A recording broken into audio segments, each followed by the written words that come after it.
ভেন্ডি দিয়ে তো আপনারা অনেক রকম রেসিপি রান্না করে থাকেন, তবে আজকে আমি যেটা দেখাবো সেটা কিন্তু গরমের জন্য একদম উপযুক্ত। তার জন্য ছোটো ছোটো ভেন্ডি দুপাশ কেটে ভালো করে ধুয়ে রেডি করে নিয়েছি। কড়াইয়ে সর্ষের তেল গরম করে ভেন্ডিগুলো তার মধ্যে দিয়ে দেবো। এবার ভেন্ডিগুলোকে একটু আস্তে আস্তে ভাজতে দেবো।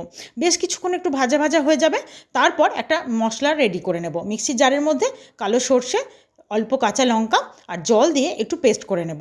পেস্ট করা হয়ে গেলে মশলাটার মধ্যে অল্প জল দিয়ে একটু গুলে রেখে দেব। তারপর ভাজা হয়ে যাওয়া ভেন্ডিগুলোর মধ্যে স্বাদ অনুযায়ী লবণ, সামান্য একটু হলুদ দিয়ে আবারও খানিকক্ষণ নাড়াচাড়া করে দিয়ে দেবো সামান্য একটু চিনি। আবার খুব ভালো করে মিশিয়ে নেব। তারপর যে মশলাটার মধ্যে জল দিয়ে গুলে রেখেছিলাম সেই জলটা ওপর থেকে পাতলা জলটা দিয়ে দেবো। নিচের কালো সর্ষের যে খোসা সেটা কিন্তু দেব না। এবার ঢাকা দিয়ে কিছুক্ষণ রান্না করব। তারপর ঢাকা খুলে দেখব ভেন্ডিগুলো সুন্দর সেদ্ধ হয়ে গেছে আর ঝোলটাও ঘন হয়ে গেছে। তখন আগে থেকে ভিজিয়ে রাখা পাকা তেঁতুল বেশ ভালো করে চটকে নেব। তারপর পাকা তেঁতুলের কাতটা বার করে নিয়ে পাকা তেঁতুলের কাতটা সম্পূর্ণ ভেন্ডির মধ্যে ঢেলে দেব।